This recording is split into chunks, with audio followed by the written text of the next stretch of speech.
Hello, this is Tom with Follett Technical Service. Today we are going to disassemble a Follett Tempo under-counter ice dispenser. Before we begin, please be sure to use personal protective equipment. Follett recommends protective eyewear and gloves for this procedure.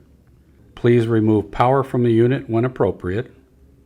Before beginning this procedure, collect and discard all of the ice from the unit. For clarity while filming, we've placed the Tempo unit on a workbench.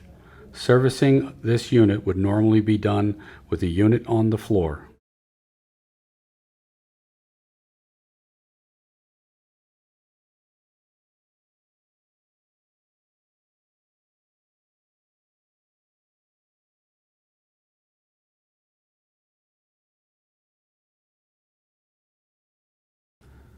The tools and supplies you'll need are as follows: gloves, safety glasses, 1/4 inch socket with extension or a long-handled flathead screwdriver, Phillips-head screwdriver, paper towels or clean cloths, ice scoop. Disconnect power from the dispenser. Turn off water supply to dispenser. Empty all ice from the unit and discard.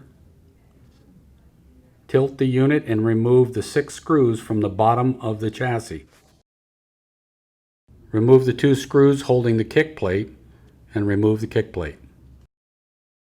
Remove 2 thumb screws and 4 Phillips head screws holding front panel. Remove front panel. Remove the 2 spade connections from the door switch at the front of the unit. Remove the 2 screws securing the control box at the front of the unit. Carefully pull the control box outside of the front of the unit. Remove the 6 screws holding the lower back panel. Remove panel.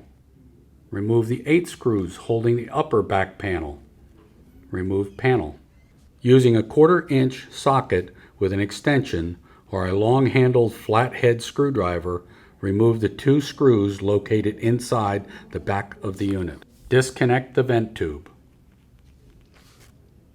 Loosen the hose clamp and disconnect the ice transport tube from the nozzle.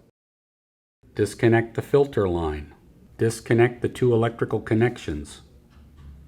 From the front of the unit, reach in and loosen the hose clamp at the top of the elbow and then disconnect the drain line.